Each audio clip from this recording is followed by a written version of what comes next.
দর্শক স্বাগত জানাচ্ছি যমুনা টেলিভিশনের আয়োজন প্রবাসে বাংলাদেশে। প্রতিদিন এই সময়ে আমরা হাজির হই বিশ্বের বিভিন্ন প্রান্তে থাকা প্রবাসীদের খবর নিয়ে। আপনাদের সাথে আছি আমি তৌহিদ হোসেন। মহামারী ধাক্কা কাটিয়ে পুরনো রূপে ফিরছে ইতালির পর্যটন খাত। সমুদ্র সৈকতগুলোতে ভিড় বাড়ছে পর্যটকদের। সমুদ্র তীরবর্তী শহরগুলো মুখর হয়ে উঠছে ভ্রমণ পিপাসু মানুষের ভিড়ে। ফলে ব্যস্ততা বেড়েছে বিভিন্ন ব্যবসাতেও। সংকট কাটিয়ে আবারও লাভের মুখ দেখতে আশাবাদী প্রবাসী ব্যবসায়ীরাও। বিস্তারিত সহকর্মী জাকির হোসেন সুমনের প্রতিবেদনে। বিশ্বজুড়ে পর্যটকদের কাছে সবুজের শহর হিসেবে পরিচিত ইতালির এ অঞ্চল। করোনার কারণে গেল বছর পর্যটক শূন্য থাকলেও এবারের মৌসুমে মুখর ভ্রমণ পিয়াসুদের পদচারণায়। দেশি বিদেশি পর্যটকদের পাশাপাশি অনেক প্রবাসী বাংলাদেশিও ভিড় করেছেন ইউজেলো সৈকতে। দীর্ঘ 2 বছর আমরা এই অবস্থায় ছিলাম করোনার জন্য, কিন্তু এখন এই বছরটায় করোনার পরিস্থিতি নর্মাল হয়ে আসার জন্য আমরা ঘর থেকে বের হয়ে বিভিন্ন টুরিস্ট পয়েন্টে যেতে পারছি। এখন এই বছর আসলাম, ভালোই লাগতেছে এবং অনেক লোকজন আসছে। এ শহরের বাসিন্দাদের প্রধান আয়ের উৎস পর্যটন খাত। শহরটির চারপাশে গড়ে উঠেছে অসংখ্য হোটেল, মোটেল, রেস্তোরাঁ সহ বিভিন্ন দোকান। শুধু ইতালীয় নয়, বিভিন্ন দেশের ব্যবসায়ীরা জড়িত ইউজেলোর পর্যটন খাতের সাথে। রয়েছেন উল্লেখযোগ্য সংখ্যক প্রবাসী বাংলাদেশিও। করোনায় গেল 1 বছরের বেশি সময় ব্যবসা বন্ধ থাকায় চরম সংকটে পড়েন এই ব্যবসায়ীরা। কিছুটা করোনার উন্নতি হওয়াতে অসুখ কিছুটা কমার কারণে আমাদেরকে একটু সুযোগ দিচ্ছে, যার কারণে আমরা একটু ব্যবসা বাণিজ্য করতে পারছি। ইদানিং কিছু বিদেশিও আসছে টুরিস্ট। এ অবস্থায় সংকট কাটিয়ে আবারও ঘুরে দাঁড়াতে আশাবাদী বাংলাদেশি ব্যবসায়ীরা। মুশফিক হাসান, যমুনা নিউজ। দর্শক, আমরা এই ব্যাপারে বিস্তারিত জানতে চাই। ইতালি থেকে আমাদের সাথে যুক্ত হচ্ছেন সহকর্মী জাকির হোসেন সুমন। জাকির, যেই পরিস্থিতি আমরা এখন দেখতে পাচ্ছি যে ইতালির পর্যটন খাত ঘুরে দাঁড়াতে শুরু করেছে বলা হচ্ছে, বাংলাদেশে যারা এই সংশ্লিষ্ট ব্যবসাগুলো করেন তাদের এখন কেমন প্রস্তুতি দেখতে পাচ্ছেন আপনি? ধন্যবাদ তৌহিদ। আপনারা জানেন যে করোনাকালীন সময়ে ইতালি স্থবির হয়ে গিয়েছিল। ব্যবসা বাণিজ্য সর্বক্ষেত্রেই আসলে খুব খারাপ পরিস্থিতি হয়ে গিয়েছিল। তো যখন কিছুটা স্বাভাবিক হলো, দীর্ঘ প্রায় 2 বছরের মতো অনেকের ব্যবসা প্রতিষ্ঠান বন্ধ ছিল। প্লাস ইতালিতে আপনি জানেন যে পর্যটনের একটা বিশাল একটা খাত রয়েছে। এখানে বিশেষ করে ইয়েজোলো, যেই সমুদ্র সৈকতের উপর যে প্রতিবেদনটা গেল, ইয়েজোলো কিন্তু পুরোটাই হচ্ছে পর্যটনের উপর নির্ভর করে। এবং এখানে যত বাংলাদেশি রয়েছেন ব্যবসায়ী, প্রায় আমি কিছুক্ষণ আগে কথা হয়েছে একজন বড় ব্যবসায়ীর সাথে, বাংলাদেশি। উনি দীর্ঘদিন যাবত এখানে ব্যবসা করেন এবং ওইখানে 3টা রেস্টুরেন্ট সহ 13টি ব্যবসা প্রতিষ্ঠান রয়েছিল তার। সে সব ব্যবসা প্রতিষ্ঠান কিন্তু তিনি গুটিয়ে ফেলেছিলেন এই করোনাকালীন সময়ে, কারণ ওইখানে কোনো পর্যটকই ছিল না এই 2 বছরে। কিন্তু এখন নতুন করে পর্যটকদের আগমন বৃদ্ধি পেয়েছে। আপনারা জানেন যে ইতালি সরকার পর্যটকদের জন্য কিছু সুবিধা দিয়েছেন সেই কারণে, এবং আপনার লকডাউনটা উঠিয়ে দেওয়ায় এখন প্রচুর পরিমাণে পর্যটক আসছে ইতালিতে। তবে এখানে বলা দরকার যে আগামী মাস হতে সেপ্টেম্বরের 1 তারিখ থেকে কিন্তু এখানে গ্রিন পাস বাধ্যতামূলক করা হয়েছে। কারণ যারাই যেসব পর্যটকই বিভিন্ন দেশ থেকে আসছেন অথবা ইতালি থেকেও আসছেন, তারা বিভিন্ন রেস্টুরেন্টে গেলে বা কোনো বারে গেলে তাদের কিন্তু গ্রিন পাসের দরকার হবে। ইতিমধ্যে অনেক রেস্টুরেন্ট বারে কিন্তু গ্রিন পাস চাচ্ছে। তো সেই ক্ষেত্রে আপনারা জানেন যে ইয়েজোলো ইতালির একটি বড় সমুদ্র সৈকত।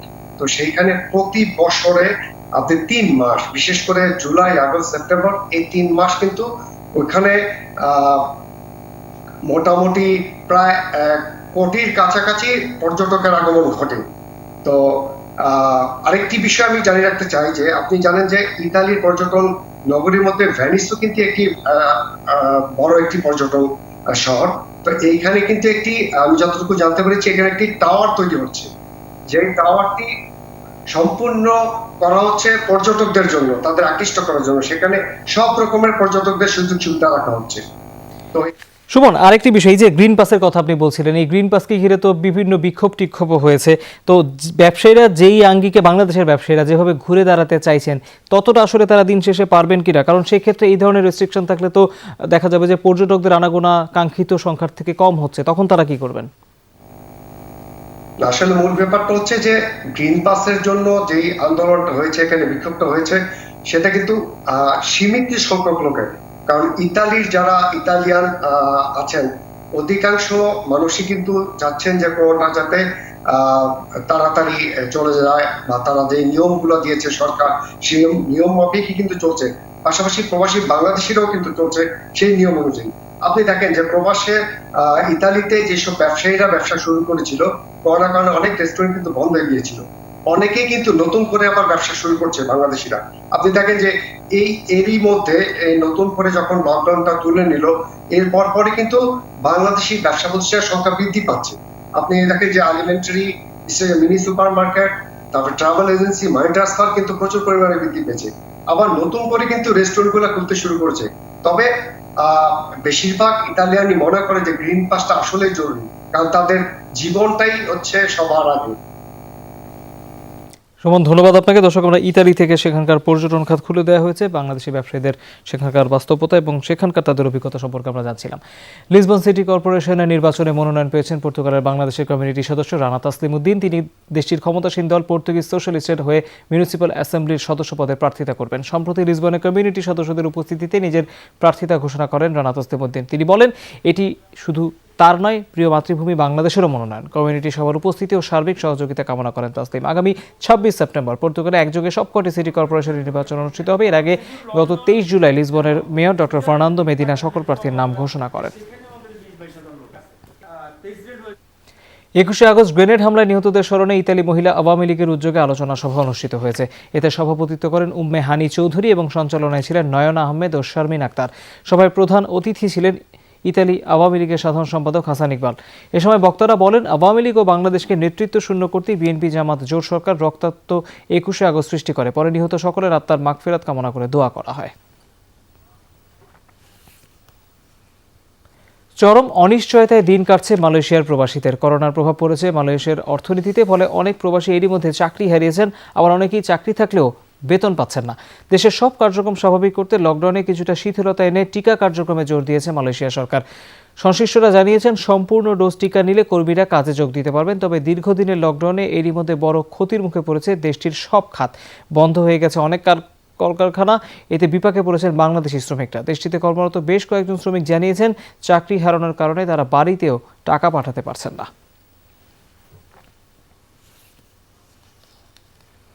যুক্তরাজ্যের উপজেলা ভিত্তিক কমিউনিটি সংগঠন বিয়ানীবাজার ওয়েলফেয়ার ট্রাস্ট ইউকের 21 সদস্য বিশিষ্ট কমিটির বিভিন্ন পদের জন্য মনোনয়নপত্র জমা নেওয়া হয়েছে।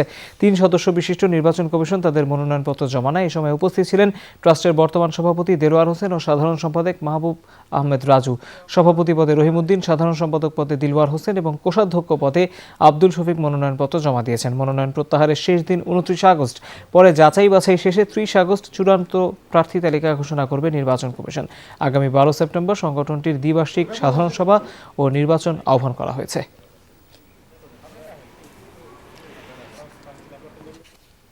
সেপ্টেম্বরের দ্বিতীয় সপ্তাহে ভাষান্তরে কাজ শুরু করতে যাচ্ছে জাতিসংঘ। শরণার্থী সংস্থা UNHCR কক্সবাজারের মতোই স্থানান্তরিত রোহিঙ্গাদের মানবিক সহায়তা নিশ্চিত করবে। আগামী সপ্তাহে এই সংক্রান্ত চুক্তি হবে সরকার ও UNHCR এর মধ্যে। এছাড়া ভাষান্তরে কোনো মানব পাচারকারী চক্র সক্রিয় কিনা সে বিষয়ে তদন্ত করবে পররাষ্ট্র মন্ত্রণালয়। মিয়ানমার থেকে পালিয়ে আসা রোহিঙ্গাদের কক্সবাজারের পাশাপাশি ভাষান্তরে আবাসনের ব্যবস্থা করে সরকার। 1 লাখ রোহিঙ্গাকে ভাষান্তরে নেয়ার পরিকল্পনা থাকলেও কয়েক দফায় প্রায় 20,000-এর বেশি রোহিঙ্গাকে স্থানান্তরিত করা হয়। ভাষান্তরে রোহিঙ্গাদের পাঠানো নিয়ে শুরু থেকেই কিছুটা বিরোধিতা করে আসছিল জাতিসংঘ।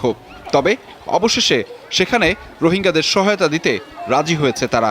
সংস্থাটির UNHCR এর সাথে আগামী সপ্তাহে এ সংক্রান্ত চুক্তি স্বাক্ষর হবে। এই সপ্তাহে না হলে আগামী সপ্তাহের মধ্যেই এটা চূড়ান্ত হয়ে যাবে, সিগনেচার করার পর্যায়ে চলে যাবে এবং তখন হয়তো আমরা সেপ্টেম্বরের হয়তো মাঝামাঝি, বাই দ্যাট টাইম মনসুনটাও শেষ হয়ে যাবে, তো তখন আমরা ফিজিক্যালি ইউএনের প্রেজেন্স আমরা ভাষান্তরেও দেখতে পারবো। আমাদের সক্ষমতা দিয়ে যে এত টাকা ব্যয় করে যে তৈরি করা হয়েছে, আমার মনে হয় না পৃথিবীর অন্য কোনো দেশে শরণার্থী তাদেরকে এরকম একটা ভালো অবস্থানে রাখার চেষ্টা হোস্ট কান্ট্রি থেকে খুব কমই হয়েছে পৃথিবীতে। বিশ্বজুড়ে বাস্তুচ্যুত মানুষের আবাসনের সেরা উদাহরণ ভাষান্তর। এখানে স্থানান্তরিতদের কেউ কেউ পাচারের শিকার হচ্ছে জানিয়ে পররাষ্ট্র সচিব জানান বিষয়টি খতিয়ে দেখা হচ্ছে। বাইরের কারো ইন্ধন রয়েছে কিনা বা এখানে ট্রাফিকার্সরা খুব অ্যাক্টিভ। ইনফ্যাক্ট ওখানে যারা প্রথমে গিয়েছিল আপনাদের যদি মনে থাকে দে আর অল ট্রাফিকড পারসনস এবং তাদের মধ্যেই হয়তো ট্রাফিকারও ছিল। তো যেহেতু তারাও আছে সেখানে, সো আই ডোন্ট নো কী হচ্ছে, বাট এখনও নাম্বারটা ওরকম পর্যায়ে যায় নাই যে খুব alarming, but obviously we are keeping close observation. তবে বাংলাদেশ এখনও রোহিঙ্গাদের নিজ দেশে ফিরে যাওয়াকেই সমাধান মনে করে, আর সে লক্ষ্যেই কাজ করছে পররাষ্ট্র মন্ত্রণালয়। আহমেদ রেজা, যমুনা নিউজ, ঢাকা। লেবানন আওয়ামী লীগের উদ্যোগে জাতীয় শোক দিবস উপলক্ষে দোয়া ও আলোচনা সভা অনুষ্ঠিত হয়েছে। এতে সভাপতিত্ব করেন সৈয়দ বাবুল মিয়া এবং সঞ্চালনা করেন তপন ভৌমিক। সভায় প্রধান অতিথি ছিলেন লেবানন আওয়ামী লীগের উপদেষ্টা বাবুল মুন্সি। এছাড়াও উপস্থিত ছিলেন আলাউদ্দিন আলাই, মোস্তফা কামাল মণ্ডল, জাহাঙ্গীর আলম সহ অনেকে।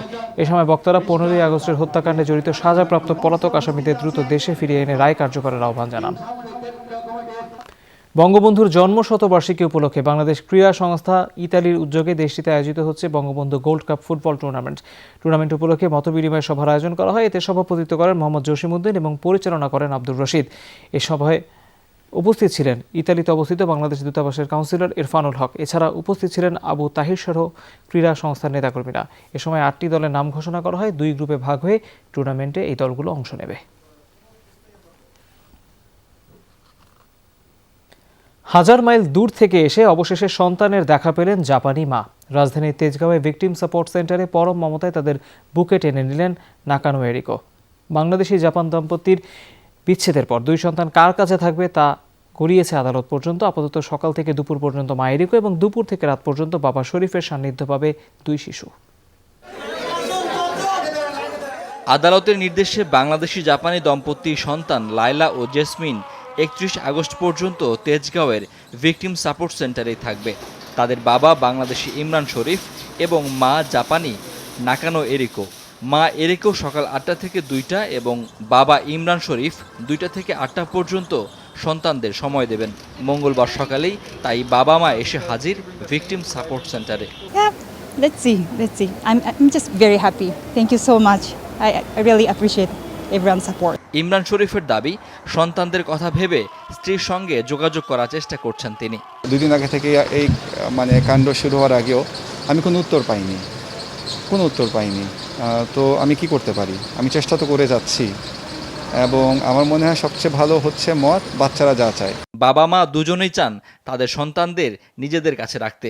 এই বিষয়ে এখন আদালতের সিদ্ধান্তের অপেক্ষা। শাকিল হাসান, যমুনা নিউজ, ঢাকা। 5 ম্যাচে টি-20 সিরিজ খেলতে ঢাকায় এসেছে নিউজিল্যান্ড দল। তবে কোভিড প্রোটোকল ছিল না অস্ট্রেলিয়ার মতো। বাণিজ্যিক বিমানে এসে কিউইরা ব্যবহার করেছে বিমানবন্দরের ভেতরের অংশ।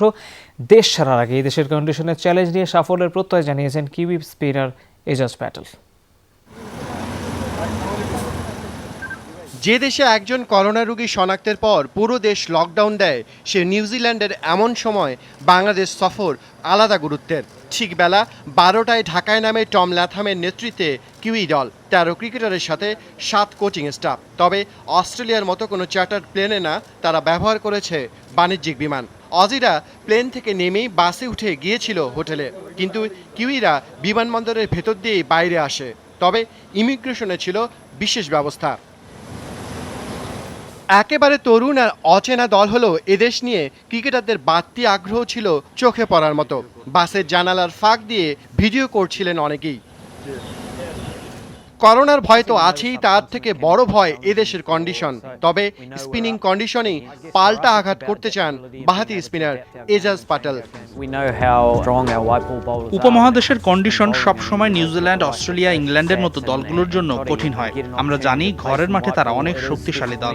আমাদের কন্ডিশনের সাথে দ্রুত মানিয়ে নিতে হবে। স্পিনার হিসেবে এটা আমার জন্য দারুণ এক সুযোগ। তবে বাড়তি দায়িত্ব আমাদের কাঁধেই নিতে হবে। নিউজিল্যান্ডের মতোই একই দিনে হোটেলে উঠেছে বাংলাদেশ দলও। সবারই 3 দিনের হোটেল কোয়ারেন্টাইন। এরপর করোনা টেস্টে সবার নেগেটিভ এলেই শুরু হবে মাঠের অনুশীলন। মাঠ আর মাঠের বাইরে 2 জায়গাতেই সমান চ্যালেঞ্জ থাকবে বাংলাদেশের সামনে। মাঠে যেমন অস্ট্রেলিয়া সিরিজের সাফল্য ধরে রাখতে চাওয়া হবে টাইগাররা, ঠিক একই সাথে মাঠের বাইরে করোনা পরিস্থিতিতে ঠিকঠাক জৈব সুরক্ষা ভালোভাবে পালন করাও বাংলাদেশের সামনে চ্যালেঞ্জ হয়ে থাকবে, যেখানে বিসিবি চাইবে দুই জায়গাতে আরও একবার বাজিমাত করতে। তাহিদ আহমেদ, যমুনা স্পোর্টস, ঢাকা। জামাল ভুঁইয়া, তারিক কাজীর পর বাংলাদেশের জাতীয় দলে ডাক পেলেন আরও 2 প্রবাসী ফুটবলার রাহবার ওয়াহেদ খান আর তাহমিদ ইসলাম। কিরগিজস্তানে 3 জাতি টুর্নামেন্টের জন্য ঘোষিত 23 সদস্যের বাংলাদেশ দলে আছেন কানাডার রাহবার ও ফ্রান্সের তাহমিদ। ফরওয়ার্ড ও মধ্যমাঠের এই 2 বিদেশির অন্তর্ভুক্তিতে জাতীয় দলের শক্তি বাড়বে বলে বিশ্বাস কোচ জেমিডের। বাংলাদেশ দলে গোল স্কোরিংয়ে পুরনো সমস্যা সমাধানে দীর্ঘদিন থেকে নানা পরীক্ষায় ব্যস্ত টিম ম্যানেজমেন্ট। সহসাই এলিটা কিংসলেকে পাওয়া যাচ্ছে না দলে। নতুন ভরসার নাম এখন রাহবার খানের উপর। 25 বছর বয়সী এই বাংলাদেশি বংশোদ্ভূত খেলেন কানাডিয়ান 3য় বিভাগের দল নর্থ টরন্টো নিট্রেসেতে।